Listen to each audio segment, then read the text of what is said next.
Hello everyone and welcome to the second video of the 5-part series Try This Terror, in which I deviate from covering a whole game and instead cover a small portion or overall vibes of a game in an attempt to convince you, the viewer, to buy it for yourself.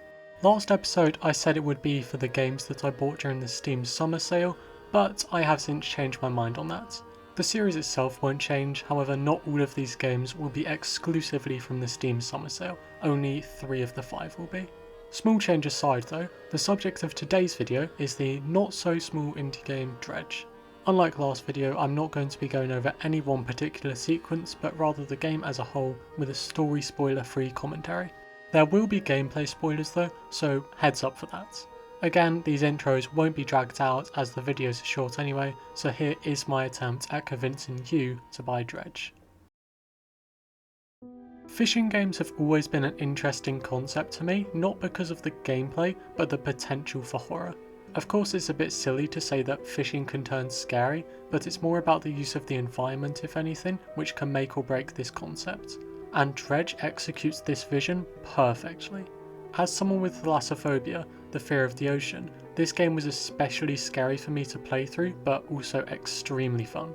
Sure, I could sit here and talk to you about the multitude of monsters in the game who chase you down for 5 minutes, but if anything, they are an addition to the already nerve-wracking world. The town you start off in is nothing special, just a small town with another across the lake, but eventually you have to leave. When I first realised this game was fully open world with every area, spare a few small crevices, fully open, I realised that it was going to be amazing for exploration. Until I realised there wasn't fast travel and I actually had to travel out in the open water.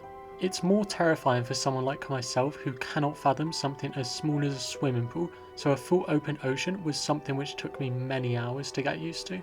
Although this game isn't all scares, it has a lot more going for it than just that. It is one of the most beautiful games I have ever played and most likely ever will play. I felt the need to take a screenshot every time I found myself looking off into the horizon. I still use it as my wallpaper on my PC a month after beating the main campaign too. These are all the screenshots I've taken so far with only around 12 hours of playtime. Sometimes wildlife such as dolphins and whales will appear in the water for you to take screenshots with too.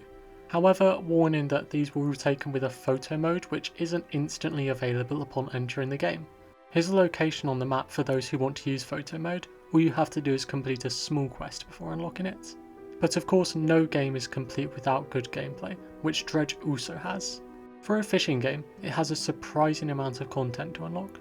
The main mechanic is, well, fishing, in which you'll complete every Dead by Daylight player's wet dream and hit a few skill checks to reel in fish at fishing spots. This can then be stored in your inventory, which is surprisingly fun to manage, and sold to either the fishmonger or travelling merchant. With the money, you can buy extra gear, repair damage, or purchase research parts and items. Items such as wooden planks and metal scraps can be used to upgrade your hull, which increases your inventory space. And with the map, everywhere is great, but my favourite location of the 5 has to be Stellar Basin. It's both cozy and thalassophobic at the same time, with having a giant eldritch horror positioned in the centre, but otherwise being a completely open region. It's especially beautiful at nighttime where jellyfish will illuminate the waters and it looks like a neon aquarium.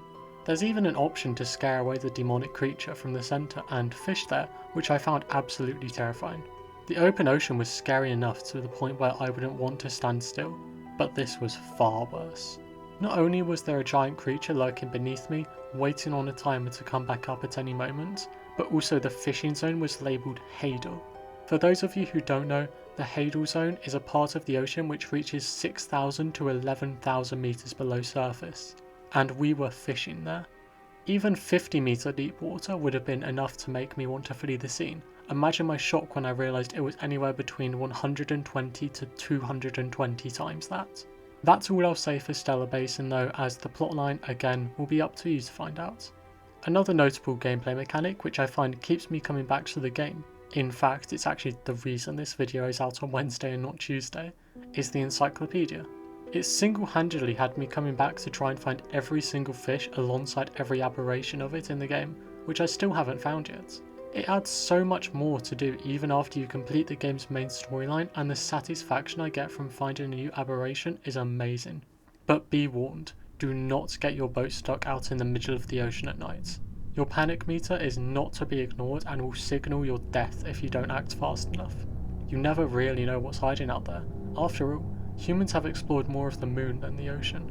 Fear of water is enough to warrant you not to go out there, but combine it with the fear of the dark? You can't see that far out at all, and solid land is hard to make out. Hallucinations start to set in, and you become unsure of what's real and your mind playing tricks on you. Stay out for long enough, and you may even find out why so many people warned you about venturing too far at night. Because what seems lifeless may just be patient. And that is my short video on the game Dredge. I would absolutely love to make a multiple hour long video on this game covering the campaign and DLCs, but at the same time I also want to convince others to play it for themselves first. If you would like a longer video going into more depth on this game, please let me know in the comments and I will be more than happy to. Next week's video won't be on one specific game but rather a collective of 5 which are based on real life events. If you already know what I'm talking about from saying that, then congrats. If not, you'll see it in a week. I hope you enjoyed this one, and again let me know if you want a full length Dredge video in the future. Thanks for watching, I'll see you in the next one, bye.